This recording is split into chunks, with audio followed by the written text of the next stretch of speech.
Welcome back, guys, and we're going to read another book. Well, it's actually the same book, but a part 2 of it.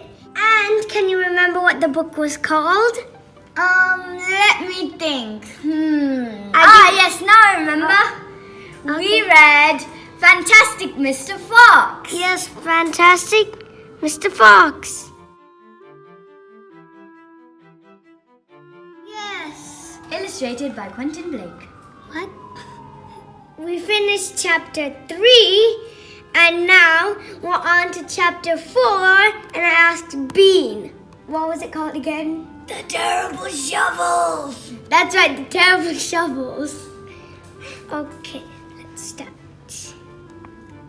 Down in the hole, Mrs. Fox was tenderly licking the stump of Mr. Fox's tail to stop the bleeding. It was the finest tail for miles around, She said between licks.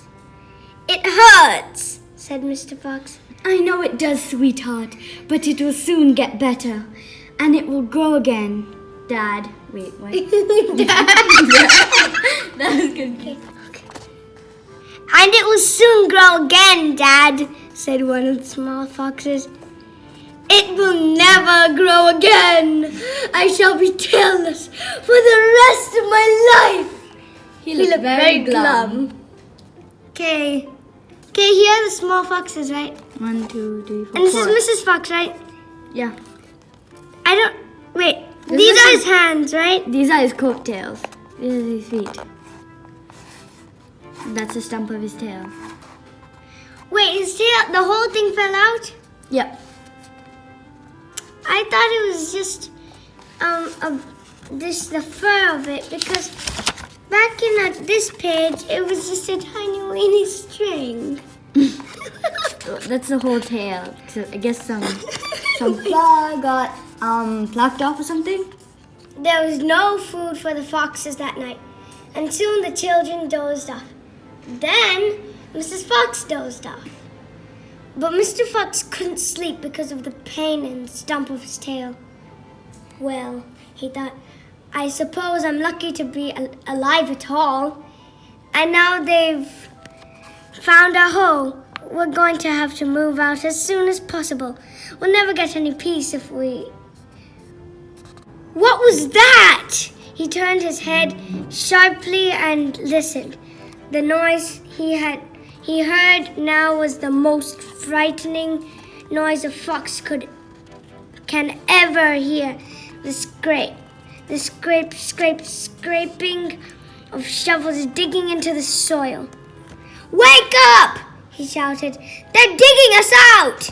Mrs. Fox was wide awake in 1 second. She sat up, quivering all over.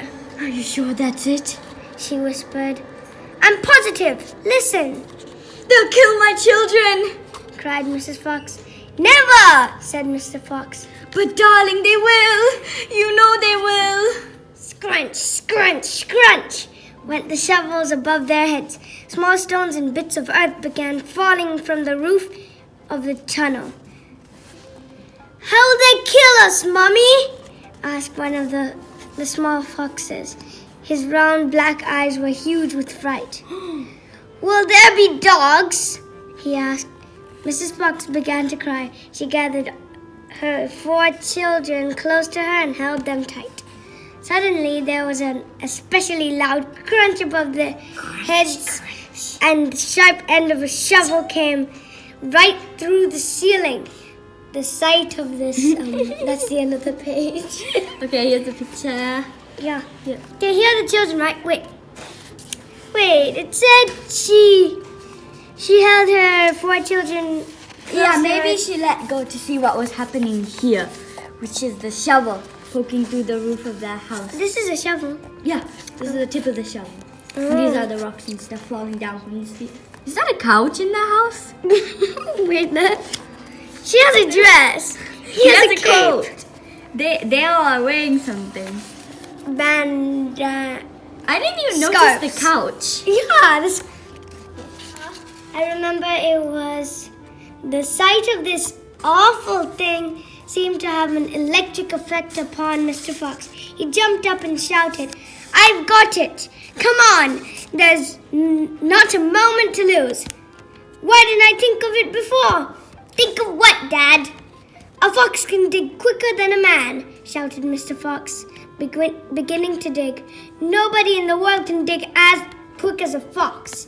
The soil began to fly out furiously behind Mr. Fox as he started to dig for dear life with his front feet.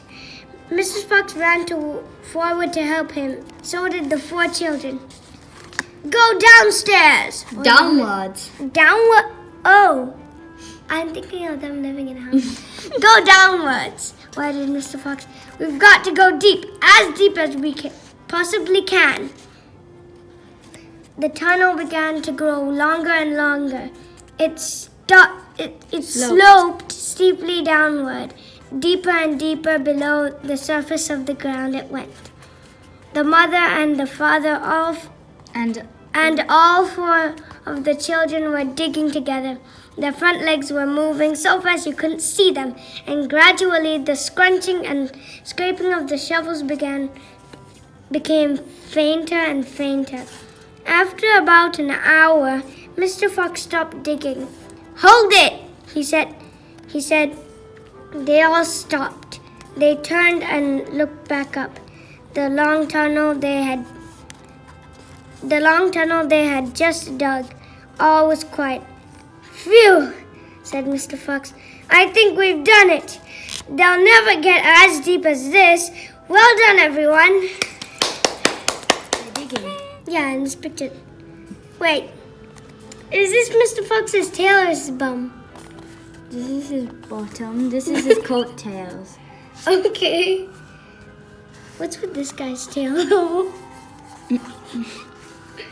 So you can see they're all digging like they're swimming or something. Mm-hmm. And did you guys know that the meaning of slope is like this? Yeah, like a slide. Mm-hmm. Like in a mountain, a slide, yeah. This is like not a slope. This is a slope when it goes downwards. Yeah, down like a slide. Like the way they're digging. Yeah. They all sat down, panting for breath. And Mrs. Fox said to her children, I should like you to know that if it wasn't for your father, we should all be dead by now. Your father is a fantastic fox." Mr. Fox looked at his wife and she smiled. He loved her more than ever when she said things like that. Dad! No, wait. I'm going to take a break. Buns, can you read the chapter? The terrible shovels?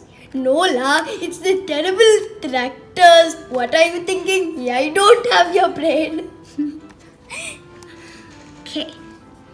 As the sun rose the next morning, Buggis and Bunce and Bean were still digging. They had dug a hole so deep you could have put a house into it. Wow. But they had not yet come to the end of the fox's tunnel. They were all very tired and cross. "Man, I'm lost," said Buggis. "What an idea is this?" "Bean's idea," said Bunce.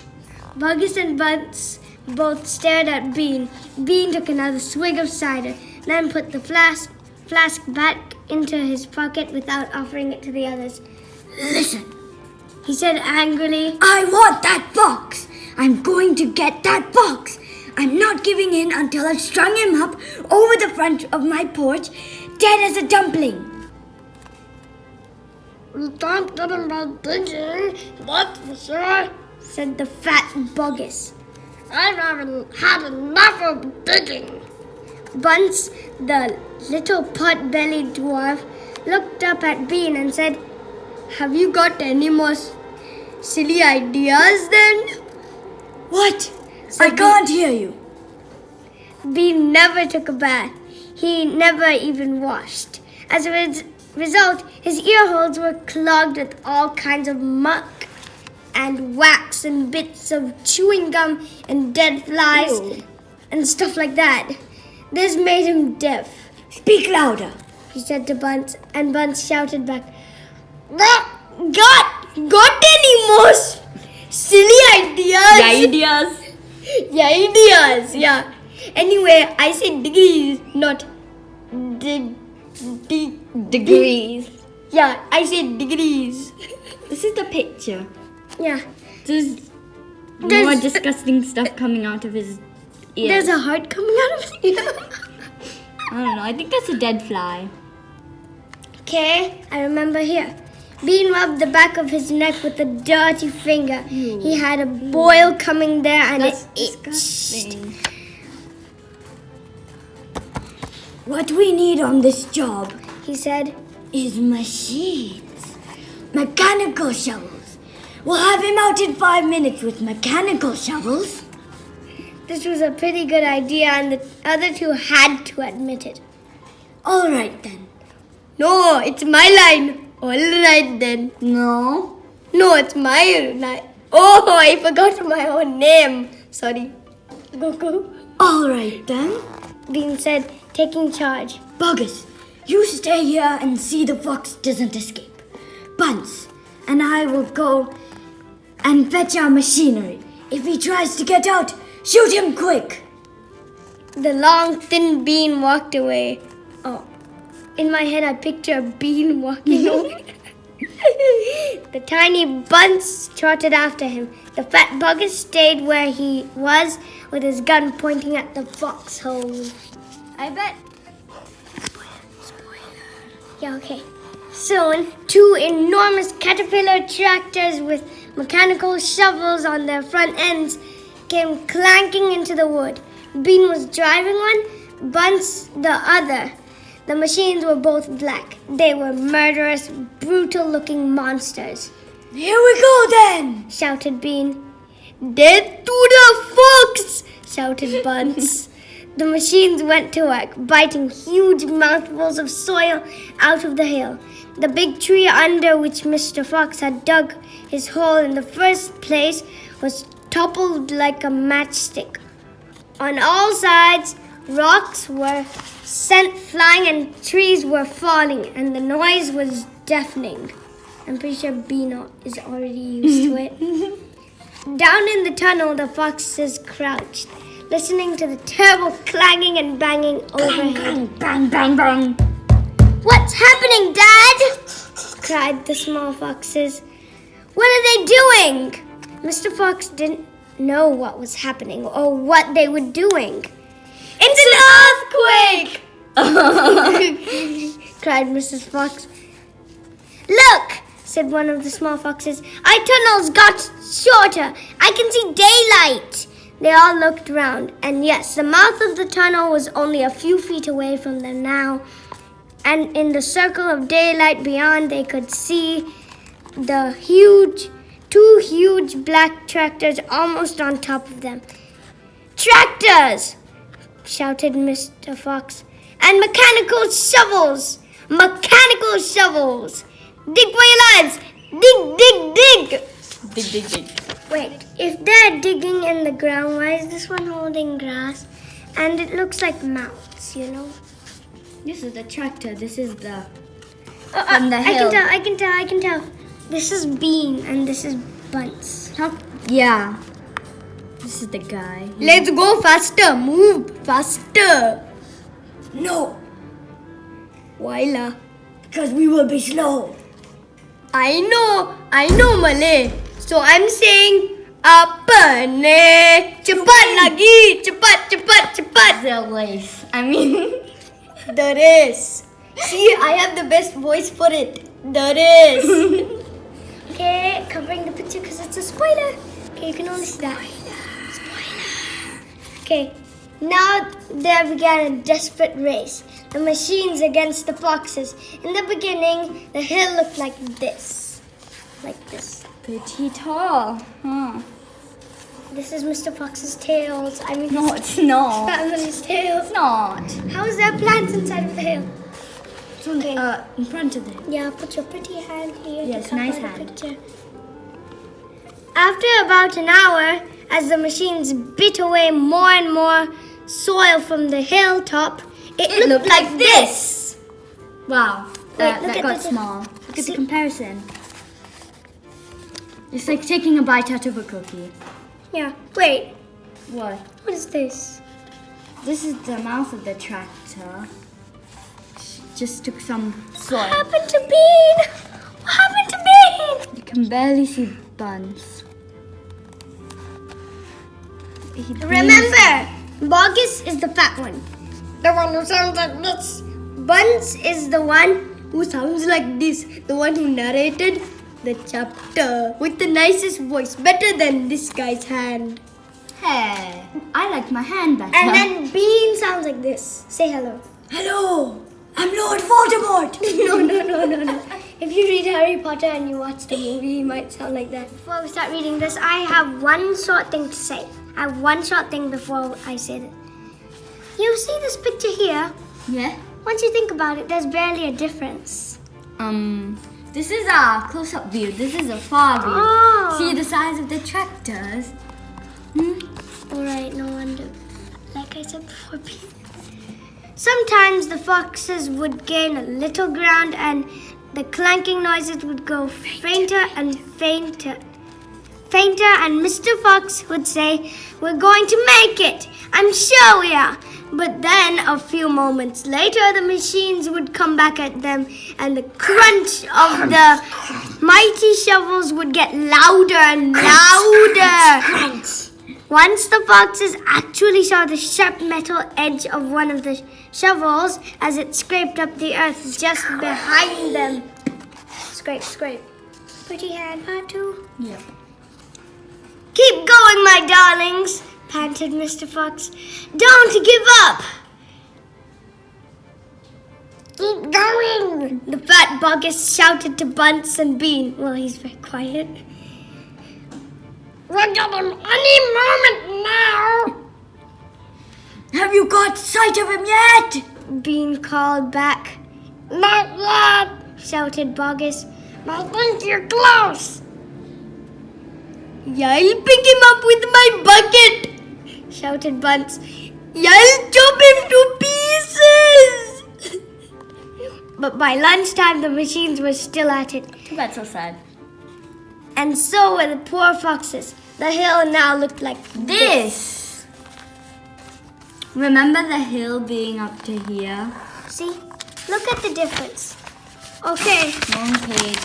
this is first, Then it later, now. Well, we're at the story. Yeah. I forgot where my bucket is. The farmers didn't stop for lunch. They were too keen to finish the job.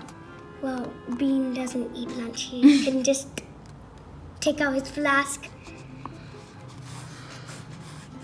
Who's Bunce again?